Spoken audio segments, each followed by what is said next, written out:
صلوا عليه وسلموا تسليما اللهم صل على مولانا محمد وعلى آل سيدنا مولانا।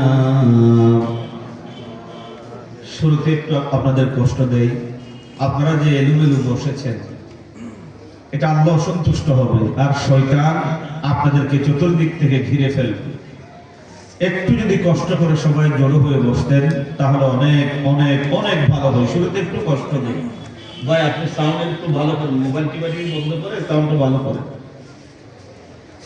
আমরা দরুদ পড়ছিলাম, বিশ্বনবী রাসূল কারীম সাল্লাল্লাহু আলাইহি ওয়াসাল্লাম বলছেন, কেউ যদি আমার নবীর উপর একবার দরুদ পড়ে আল্লাহ পাক সুবহানাহু ওয়া তাআলা তার আমলনামা থেকে 10টি গুনাহ মাফ করে দেন, 10টি রহমত নাযিল করেন এবং 10টি মর্যাদা বাড়িয়ে দেন আমার আল্লাহ সুবহানাহু ওয়া তাআলা।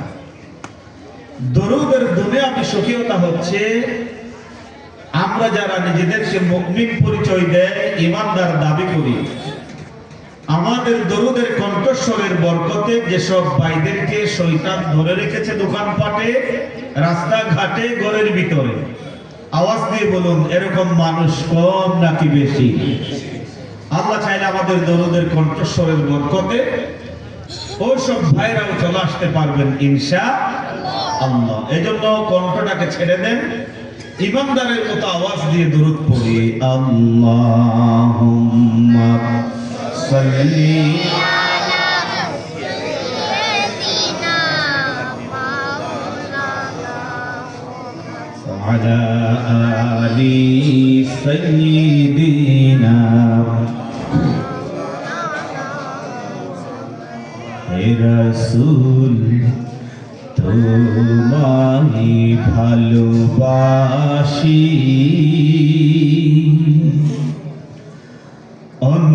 অন্তরে শুধু মুখে না, জান্নাতের আশায় নয় হে রাসূল, জাহান্নাম কেউ ডরি না। আল্লাহুম্মা সাল্লি আলা সাইয়্যিদিনা মাওলানা মুহাম্মাদ ওয়া আলা আলি সাইয়্যিদিনা। তোমার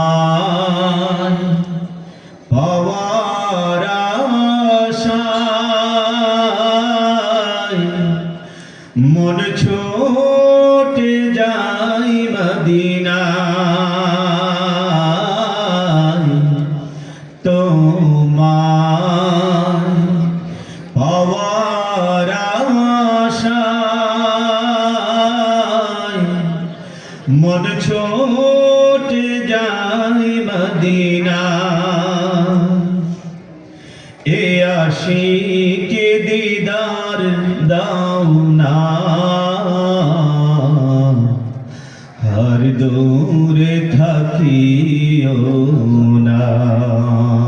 আল্লাহুম্মা সাল্লি আলা সাইয়্যিদিনা মাওলানা মুহাম্মদ ওয়া আলা আলি সাইয়্যিদিনা। বালাগাল উলা বিকামালিহি কাশাফাদ দুজা বিজামালিহি حسنة جميع خصاله। দয়াল নবীর পাক কদমে সালাম আরজ সর্বদা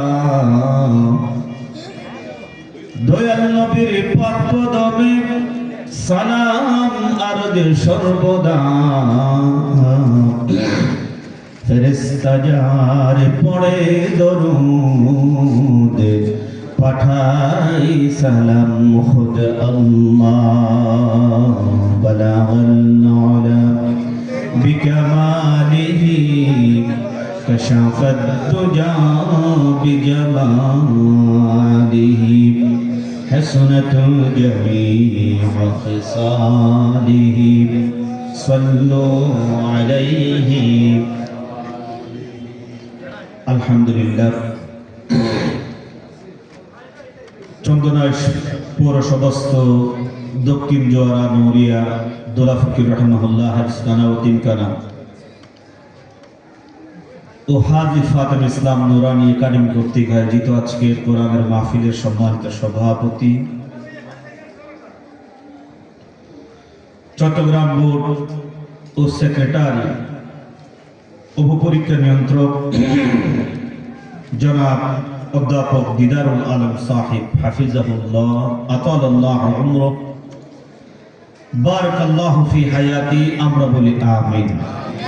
আরেকটু আস্তে বলুন আমিন, আরেকটু আস্তে বলুন আমিন। আজকের মাহফিলের সম্মানিত মেহমানবৃন্দ, অনেকের নাম আছে, আমি বিশেষ করে এই মুহূর্তে আমাদের মাঝে উপস্থিত হয়েছেন সামাত্তা গ্রুপ এর সম্মানিত চেয়ারম্যান সভাপতি জনাব এম আইনুল কবির সাহিব হাফিজাহুল্লাহ, আল্লাহ ভাইয়ের অন্তরটাকে কোরআনের নূর দিয়ে ভরপুর করে দিন, আমরা বলি আমিন। বিশেষ মেহমান হিসেবে উপস্থিত হয়েছেন জনাব মৌলানা কাজী কুতুবউদ্দিন সাহিব, বাংলাদেশ জামাত ইসলামী চন্দনাইশ পৌরসভা সম্মানিত আমির, উপজেলা আমির জনাব মৌলানা কাজী কুতুবউদ্দিন সাহিব। আলহামদুলিল্লাহ আরেকজন আমির উপস্থিত আছেন জনাব কুতুবউদ্দিন সাহিব হাফিজাহুল্লাহ।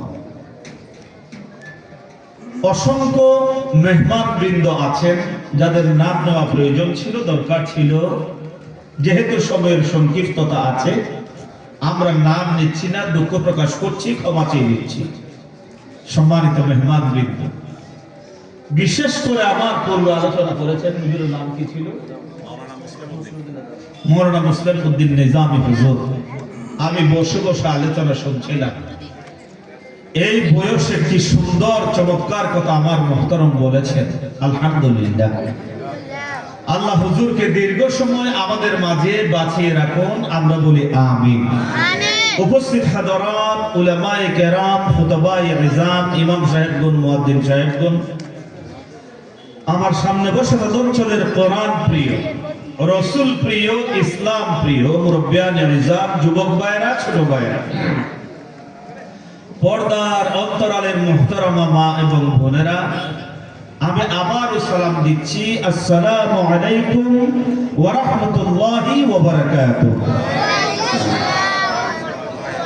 আমরা শুরুতে মহান মনিবের আলিশান দরবারে কালিমাতুশ শুকর আদায় করছি এ কারণে, যিনি আমাদেরকে কপাল পোড়া, হতভাগা, জালিম যারা আছে তাদের দলে রাখেন নাই।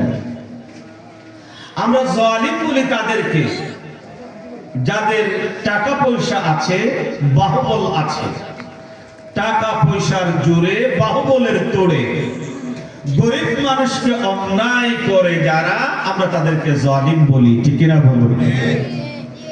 আমরা জালিম বলি তাদেরকে যারা অন্যায়ভাবে ক্ষমতার চেয়ার দখল করে নির্দোষ মানুষগুলোকে দোষী সাব্যস্ত করে জেলখানার মধ্যে বন্দী রেখেছিল, ফাঁসির রশিতে ঝুলিয়েছিল, আমরা তাদেরকে জালিম বলি, ঠিক না বলুন? প্রিয় ভাই সব, এরা এক প্রকার জালিম। আরেক প্রকার জালিমের কথা আল্লাহ পাক কোরআনুল হাকিমের মধ্যে বলেছেন। তারা কারা? আল্লাহ রাব্বুল আলামিন বলেন, ومن أظلم ممن ذكر بآيات ربه فأعرض عنها وأنهار আমার আল্লাহ বলছেন তার চাইতে বড় জালিম আর কে, যে নিজেকে মুসলমান দাবি করে, মুমিন দাবি করে, ইমানদার দাবি করে। আজ এই যে একটা ধর্মীয় প্রতিষ্ঠান দক্ষিণ জোয়ারা নুরিয়া ডোলা ফিফির রহমাহুল্লাহ হেফখানা কর্তৃক কোরআনের মাহফিলের আয়োজন করেছে। কোরআন থেকে নসিহত পেশ করা হবে, উপদেশ দেওয়া হবে, মাইকিং শুনেছে, পোস্টার দেখেছে, বিনা কারণে মাহফিলে আসে নাই যারা, আল্লাহ বলছেন এদের চাইতে বড় জালিম আসমানের নিচে জমিনের উপরে আর কেউ হতে পারে নাউযুবিল্লাহ। এখন চিন্তা করেন, যারা বিনা কারণে মাহফিলে আসে না এরা যদি জালিম হয়, যারা এই কোরআনের মাহফিলে বাধা দেয় এরা কি হবে চিন্তা করেছেন? যাই হোক, যে মহান মনিব আমাদেরকে কোরআনের মাহফিলের জন্য কবুল করছেন, ওই মহান মনিবের শুকরিয়া আদায় করার পূর্বে আমরা কায়মানুবাক্যে মহান মনিবের কাছে ফরিয়াদ করছি, মনিব এখনো যারা নিজেদেরকে মুসলমান পরিচয় দেয়, মুমিন পরিচয় দেয়, ইমানদার পরিচয় দেয়, বিনা কারণে দোকানপাটে, রাস্তাঘাটে, ঘরের ভিতরে, বাজারে আড্ডা দিচ্ছে, আল্লাহ তুমি তাদেরকে মাহফিলমুখী করে দাও, আমরা বলি আমিন। আল্লাহ তুমি তাদেরকে মাহফিলে আসবার তৌফিক দাও, আমরা বলি আমিন। যে মহান মনিব আমাদেরকে আগে ভাগে কোরআনের মাহফিলে আনলেন, ওই মহান মনিবের শাহী দরবারে আমরা কালিমাতুশ শুকর আদায় করছি, আমরা সকলেই বলছি আলহামদুলিল্লাহ। আরেকটু আওয়াজ দিয়ে বলি আলহামদুলিল্লাহ। রব্বানা লাকাল হামদ। আমরা আল্লাহর শুকরিয়া আদায় করে নিলাম। শুকরিয়া আদায় করলাম কার? আল্লাহর শুকরিয়া আদায় করে নিলাম। প্রিয় ভাই সব, যেহেতু আমার পরে আরেকজন আলোচক আছেন, এজন্য কথা না বাড়িয়ে আমি আমার লক্ষ্যের দিকে ফিরে যাচ্ছি। আজকে কথা বলবো তাকওয়া নিয়ে। আওয়াজ দিয়ে বলুন, কি নিয়ে? তাকওয়া নিয়ে কথা বলবো। তাকওয়া কাকে বলে, এরপরে তাকওয়ার গুরুত্ব, তারপরে বলবো যাদের ভিতরে তাকওয়া আছে তাদের চরিত্র কিরকম হবে। অন্য কথায় তাকওয়াবানদের কে আমরা কিভাবে চিনব, 3 নম্বর পয়েন্ট। 4 নম্বরে কথা বলবো এই তাকওয়া আমরা কিভাবে অর্জন করতে পারবো। যদি সময় পাই তাকওয়াবানদের পুরস্কার সম্পর্কে কথা বলতে চাই। বিমাশিয়াতিল্লাহি তাআলা, আল্লাহ যদি তৌফিক দান করেন, আপনারাও যদি একটু দোয়া করেন, দোয়া করবেন তো ইনশাআল্লাহ? করবেন না? কারা কারা হাত তুলেন? করবেন না? একটু দোয়া চাই, খেয়াল করতে হবে। তাকওয়া কথা বলবো কোন বিষয়? তাকওয়া। আওয়াজ দিয়ে বলুন, কোন বিষয়? তাকওয়া। তাকওয়া হচ্ছে একজন ইমানদারের ঈমানের পর আল্লাহর কাছে সম্মানিত হওয়ার জন্য সবচেয়ে বেশি গুরুত্বপূর্ণ বিষয়। আপনারা আমার দিকে দেখেন, আমার দিকে দেখেন। তাকওয়া হচ্ছে ঈমানের পরে আল্লাহর কাছে সম্মানিত হওয়ার জন্য দ্বিতীয় যে বিষয়টি সবচেয়ে বেশি গুরুত্বপূর্ণ, সেটা হচ্ছে তাকওয়া। সেটার নাম কি? তাকওয়া। আমি আমার ভাষায় বলি, একজন রাজার রাজমুকুট যেমন রাজার শান সম্মান বৃদ্ধি করে, একজন ইমানদারের তাকওয়াই ইমানদারের শান এবং মর্যাদা বৃদ্ধি করে। কথা কার? এজন্য আল্লাহ রাব্বুল আলামিন বলেন, আলা ইন্না আউলিয়া আল্লাহি লা খাউফুন আলাইহিম ওয়া লা হুম ইয়াহজানুন। আল্লাহ পাক বলছেন, ও আমার বন্ধুরা, বন্ধু রাখছেন কে? আওয়াজ দিয়ে বলুন, কে? আল্লাহ। আল্লাহু আকবার। একটা চেয়ারম্যান, একটা মেম্বার, একটা উপজেলা চেয়ারম্যান বা ইন্ডাস্ট্রির মালিক যদি আমাদের কাউকে বন্ধু বলে, আমাদের অহংকারকে দেখে, ঠিক না বেটি? আমাদের কি যে বাহাদুরি! এখন আল্লাহ যদি বলেন, ও আমার বন্ধুরা, তাহলে আমাদের আর কোনো ভয় আছে? এজন্য আল্লাহ রাব্বুল আলামিন বলেন, ও আমার বন্ধুরা, তোমাদের কোনো ভয় নাই। চিন্তাও করা লাগবে না। তবে বন্ধু কারা হতে পারবে? আল্লাহ রাব্বুল আলামিন পাশাপাশি বলে দিচ্ছেন, আল্লাযীনা আমানু ওয়া কানু ইয়াত্তাকুন। আল্লাহ পাক বলছেন, যদি বন্ধু হতে চাও দুটো কোয়ালিটি দরকার। আওয়াজ দিয়ে বলুন, কয়টা? এক নাম্বার হলো ঈমান, এরপরে দুই নাম্বার হলো তাকওয়া। ঈমান সম্পর্কে আলোচনা করব না, কারণ ঈমানদার কারা আপনারা জানেন, অনেক আলোচনা শুনেছেন। তবে ঈমানের মূল থিম হচ্ছে এটা, আমরা সবাই বলি লা ইলাহা ইল্লাল্লাহু মুহাম্মাদুর রাসূলুল্লাহ সাল্লাল্লাহু আলাইহি ওয়াসাল্লাম। আল্লাহ ছাড়া আর কোনো আইনদাতা নাই, বিধানদাতা নাই। আর আমাদের নবী মুহাম্মদুর রাসূলুল্লাহ সাল্লাল্লাহু আলাইহি ওয়াসাল্লাম হচ্ছে আমাদের নেতা। এটা যারা বিশ্বাস করবে এরা হলো ঈমানদার। কথাটা এই ঈমানের পাশাপাশি তাকওয়ার কথা শুনি। এখন আসুন তাকওয়া কাকে বলে? তাকওয়ার শাব্দিক অর্থ রয়েছে আর রয়েছে পারিভাষিক অর্থ। শাব্দিক অর্থগুলো জেনে নেই। তাকওয়ার একটি অর্থ হলো আল খাউফ, ভয় করা। আমরা ভয় করব কাকে? আর আওয়াজ দিয়ে বলুন, কাকে? তাকওয়ার একটা অর্থ হলো ভয় করা। আমরা বলি না মাশাআল্লাহ, পাঁচ ওয়াক্ত নামাজ পড়তে দেখলাম, রোজা রাখতে দেখলাম, হজ ফরজ হয়েছে হজ করতে দেখলাম, আমরা বলি মাশাআল্লাহ মুখের চলো মুখ কতই না তাকওয়াবান। আমরা এমনটি বলি, কিন্তু ঠিক না। প্রকৃতার্থে তাকওয়া কাকে বলে আমাদেরকে জানতে হবে। তাহলে তাকওয়ার শাব্দিক একটি অর্থ হলো আল খাউফ, ভয় করা। এরপরে তাকওয়ার শাব্দিক আরেকটি অর্থ হলো তাজকিয়াতুন নাফসি, অন্তরটাকে পরিষ্কার করে নেওয়া, আত্মশুদ্ধি নিয়ে আসা। যে আত্মশুদ্ধি বলা হয় যত ধরনের কালিমা আছে, অহংকার আছে, পেটপুত আছে, হিংসা বিদ্বেষ আছে, সবগুলো আমাকে ছেড়ে দিতে হবে। কোন টাকাওয়ালার ভিতরে যদি অহংকার থাকবে, কোন নেতার ভিতরে যদি বাহাদুরি থাকবে, গরব থাকবে যে আমি তো নেতা, বুঝতে হবে তার ভিতরে তাকওয়া নাই। এজন্য তাকওয়ার অর্থ হলো তাজকিয়াতুন নাফসি। এরপরে তাকওয়ার আরেকটি অর্থ হলো হিফাজতুন নাফসি, আত্মরক্ষা করা। যত ধরনের পাপ আছে, সমস্ত ধরনের পাপ থেকে নফসটাকে আপনাকে সংরক্ষণ করা লাগবে, এটার নাম তাকওয়া।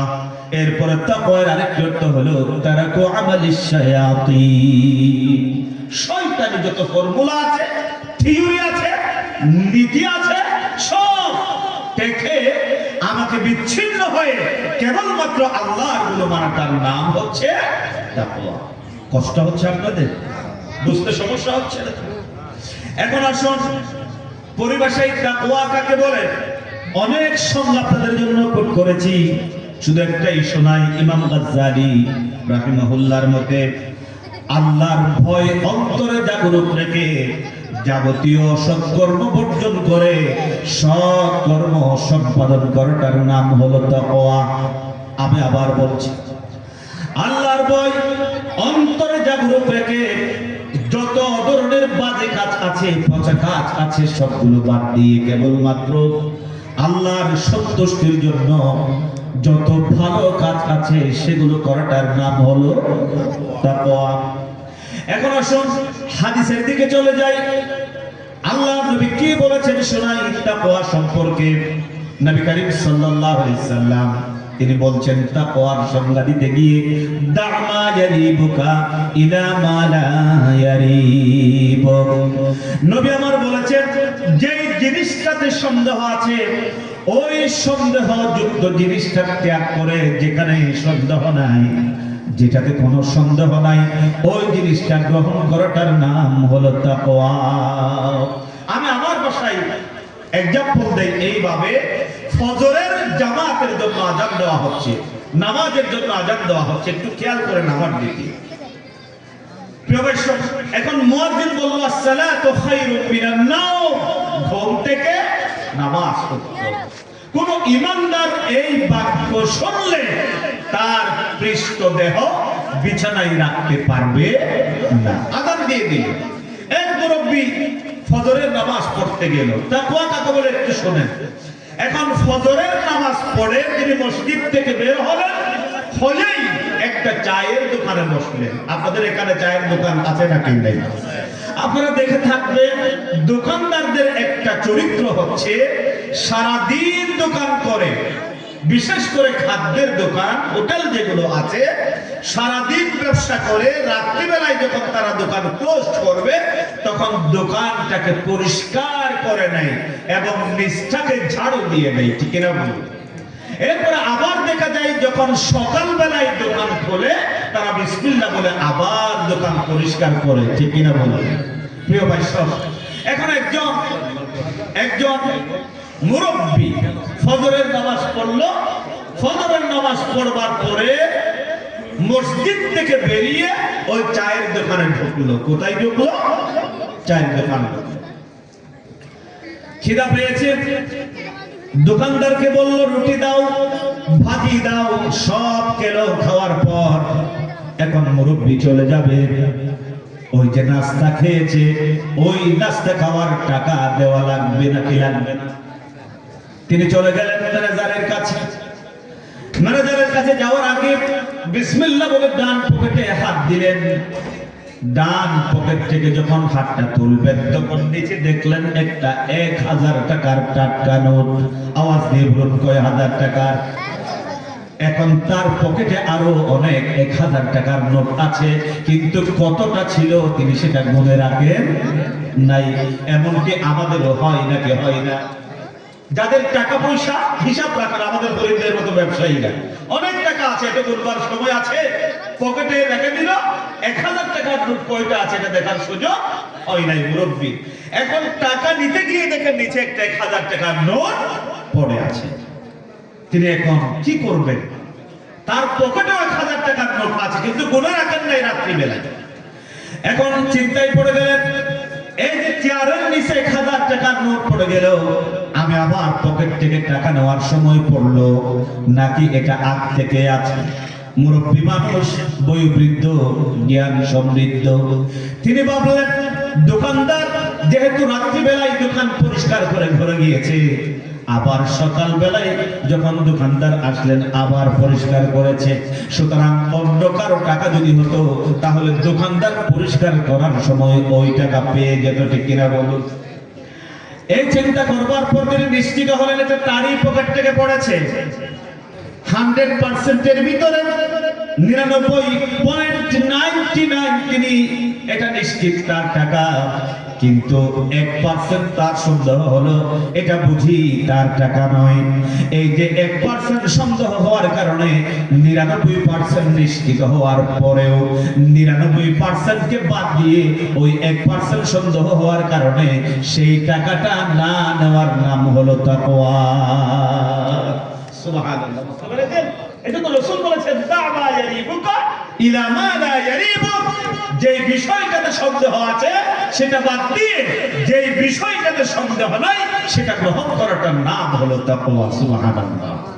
এখন চিন্তা করেন, ভাই বোনের সম্পদ ভক্ষণ করে, পাশাপাশি প্রতিবেশী প্রতি বছর ঘেরা দেওয়ার সময় 2 আঙ্গুল করে ঠেলে দোকান থেকে বাকি করার টাকা দেয় না, আবার নামাজও পড়ে রোজাও রাখে, এরকম আল্লাহর ওলি আপনাদের চন্দনাশ মনে হয় নাই?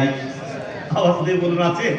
এরকম মেম্বার চেয়ারম্যান হয়তো আপনাদের এলাকায় নেই, নামাজও পড়ে রোজাও রাখে, সব করে, আবার টাকা না দিলে পরে কাজ হয় না, এরকম মানুষ মনে হয় নাই আপনাদের কাছে? দেখেন আজীব বিষয়, দা'মা ইয়ারিবুকা ইলা মা লা ইয়ারিবুক, যে বিষয়টাতে সন্দেহ আছে এটা বাদ দিয়ে যেটাতে সন্দেহ নাই সেটা গ্রহণ করাটার নাম হলো তাকওয়া। আল্লাহু আকবার। আমার ভাইরা, এখন আসুন এই তাকওয়ার গুরুত্ব কতটুকু, ফজিলত কতটুকু। হযরত আদম আলাইহিস সালাম থেকে শুরু করে আমাদের নবী বিশ্ব নবী মুহাম্মদুর রাসূলুল্লাহ সাল্লাল্লাহু আলাইহি সাল্লাম পর্যন্ত যত আম্বিয়া কিরাম আলাইহিস সালাম দুনিয়ার মধ্যে ছিলেন, আল্লাহ নবী সমেত সমস্ত উম্মতদের উপর এই তাকওয়াটা ফরজ করে দিয়েছে। সুবহানাল্লাহ। কতটা আওয়াজ দিয়ে বলুন কতটা? এজন্য মনে রাখতে হবে ইমানদার হয়েছেন কিন্তু তাকওয়া নাই, আপনার ইমানের কোনো দাম নাই। ঈমান আছে, তাকওয়া নাই। আপনি সুদ খাইতে পারবেন, ঘুষ খাইতে পারবেন, অন্যায় করতে পারবেন, অন্যায় বিচার করতে পারবেন, গরিবদেরকে জুলুম করতে পারবেন, ওই ঈমানের কোনো দাম আল্লাহর কাছে নাই। এজন্য আল্লাহ রাব্বুল আলামিন সকল নবীদের উপর তাকওয়ার বিধান ফরজ করে দিয়েছেন। আমার আল্লাহর ভাষায় শুনুন, আল্লাহ রাব্বুল আলামিন বলছেন, ওয়াসাইনাল লাযীনা উতুল কিতাবা মিন ক্বাবলিকুম ওয়া ইয়্যাকুম আনিত্তাকুল্লাহ। আল্লাহ পাক বলছেন, ওয়াসাইনাল লাযীনা উতুল কিতাব, আমি যাদেরকে কিতাব দিয়েছিলাম আপনার পূর্বে, নবী আপনার পূর্বে যাদেরকে আমি কিতাব দিয়েছিলাম, তার মানে যত পয়গম্বর দুনিয়ার মধ্যে ছিল এবং আপনাদেরকেও আমি এই ওসিয়ত করলাম। এখানে ওসিয়ত বিমানা আবশ্যকীয় ফরজ, আমি ফরজ করে দিলাম আল্লাহ ভয় অন্তরে জাগরুক করবার জন্য। সুবহানাল্লাহ। কথাটা আওয়াজ দিয়ে বলুন, কথাটা। আমি সবিনয় অনুরোধ জানাচ্ছি, আপনারা একটু এদিক সেদিক তাকানো বন্ধ করেন। আল্লাহর ওয়াস্তে একটু কথা কম বলার চেষ্টা করলে ভালো হয়। এই চেয়ারে যারা বসে ওরা বুঝবে, একটু যদি মন এদিক সেদিক যায়, আলোচনার ধারাবাহিকতা রক্ষা করা খুবই কঠিন, সব মাথা থেকে উধাও হয়ে যায়। এজন্য আমি ক্ষমা চাচ্ছি, আল্লাহর ওয়াস্তে যদি সম্ভব হয় একটু চুপচাপ বসেন, কথা শুনেন। বিশেষ করে বলছি যাদের মোবাইল গুলো আছে একেবারে বন্ধ করে দেন, অথবা একটু সাইলেন্ট করুন। আমরা ঘন্টাখানেক মোবাইল ইউজ না করলে কি পারবো না আল্লাহকে সন্তুষ্ট করার জন্য? কথা বলুন না, পারবো না আমরা? এজন্য একটু আল্লাহর ওয়াস্তে ডিস্টার্ব না করাটাই ভালো হবে। তাহলে আল্লাহ তাকওয়ার গুরুত্ব এত বেশি, যত পয়গম্বর দুনিয়ার মধ্যে ছিলেন সব পয়গম্বরদের জন্য আল্লাহ তাকওয়ার বিধান ফরজ করে দিয়েছিলেন। কে? আল্লাহ। আমার ভাইরা, একটা হাদিস মনে পড়ে গেল। আমাদের নবী, বিশ্ব নবী রাসূল কারীম সাল্লাল্লাহু আলাইহি সাল্লাম হযরত মুআজ বিন জবলকে ডাকলেন। হযরত মুআজকে ডেকে বললেন, মুআজ, তোমাকে ইয়েমেন চলে যেতে হবে। ওই ইয়েমেন প্রদেশের তোমাকে প্রশাসক আমি নিয়োগ দিলাম। বললেন মুহাম্মদুর রাসূলুল্লাহ সাল্লাল্লাহু আলাইহি সাল্লাম। আল্লাহর নবীর আদেশ শিরোধার্য। আল্লাহ যদি আদেশ দেন আর নবী যা আদেশ দিবে, ওই নবীর আদেশ যারা পালন করবে না তারা মুমিন থাকতে পারবে নাকি? হযরত মুআজ নবীর আদেশ শুনে আসলেন, মুআজকে ঘোড়ার উপরে তুলে দিলেন। আর হযরত রাসূল কারীম সাল্লাল্লাহু আলাইহি সাল্লাম হযরত মুআজকে উপদেশ দিচ্ছিলেন, অনেক উপদেশ দিলেন। চিন্তা করেন, এখন বিদায় দেওয়ার পালা। হযরত মুআজ ঘোড়ার উপরে চড়ে আর আমার নবী মাটিতে হাঁটতেছিল। সুবহানাল্লাহ। আমরা যদি একটু ক্ষমতা পাই, বলেন আমাদের নেতাগুলো উপরে নাকি আমরা উপরে? কথা বুঝেন না আপনারা? আমরা উপরে না নেতা উপরে? কি আজীব বিষয়। হারে একটু ইউনিয়নের একটা ক্ষমতা পাইলাম, একটা মন্ত্রী হইলাম, আর সারা জাহান মুহাম্মদুর রাসূলুল্লাহ সাল্লাল্লাহু আলাইহি ওয়াসাল্লাম উভয় জাহানের কি নেতা। আল্লাহু আকবার। তিনি মাটিতে হাঁটছেন আর মুআজ ইবনে জবল ঘোড়ার উপর। আল্লাহু আকবার। এই দৃশ্য আমাদের নেতাদের ভিতরে বর্তমানে পাওয়া যায় কি না? হযরত মুআজ শেষান্তে নবী করিম সাল্লাল্লাহু আলাইহি সাল্লাম হঠাৎ করে একটা বললেন, ইয়া মুআজ ইন্নাকা আসা আন তালকানি বাদা আমি হাদা। বিদায় দিবে এমন মুহূর্তে রাসূল বললেন, মুআজ, হয়তো এই বছরের পরে তোমার সাথে আমার আর সাক্ষাৎ হবে। এতটুকুন কথা বললেন। এরপরে বললেন, ও মুআজ, তুমি যখন ইয়েমেনের কার্যাদি সরকারি কাজ শেষ করে মদিনায় ফিরবা, তখন তুমি আমার মিম্বার আর আমার কবরের মধ্যখান দিয়ে হেঁটে যাবা। তার মানে হলো হযরত মুআজের বুঝতে আর বাকি নাই। মুআজ যখন ইয়েমেন থেকে ফিরবে তখন আমার নবী এই দুনিয়াতে আর জীবিত থাকবেন না। হযরত মুআজ ছোট্ট বাচ্চাদের মতো হু হু করে কান্না শুরু করে দিলেন।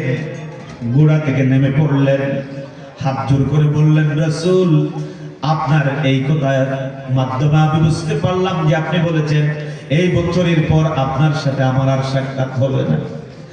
এরপরে আগামী বছর যখন আমি মদিনায় আসবো, আপনার মিম্বার আপনার কবরের মধ্যখান থেকে যাব, তার মানে হলো আমি আপনাকে আর জীবিত পাবো না। রাসূল, যতদিন দুনিয়ায় বেঁচে থাকবো আপনার কদম ছুঁয়ে ছুঁয়ে আপনার যাতে খেদমত করতে পারি এই সুযোগটা আমাকে দেন। আপনি ইয়ামানের মধ্যে অন্য কাউকে পাঠিয়ে দেন।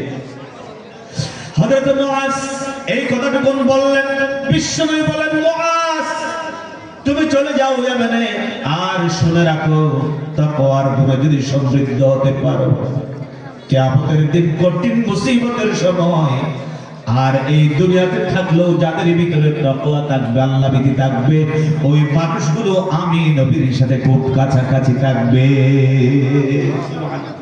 তাকওয়া এত গুরুত্ব, এত মর্যাদা এই তাকওয়ায় রয়েছে। এখন আসুন, এই তাকওয়া আমাদের ভিতরে আছে নাকি নাই এটা পরীক্ষা করা দরকার, আছে নাকি নাই। কারণ হলো আমি তাকওয়াবান নিজেকে মনে করি, নামাজ পড়ি, কিন্তু কোরআনের মানদণ্ডে দেখা যায় আমি তাকওয়াবান হই নাই। আবার একজন মানুষকে নেতা মানি, আমি নিজে তাকওয়াবান, কিন্তু যে মানুষটার পিছনে আমি দৌড়াই ওই মানুষটার ভিতরে আল্লাহর ভয় নাই। এরকম নেতা বাংলাদেশে আছে নাকি নাই?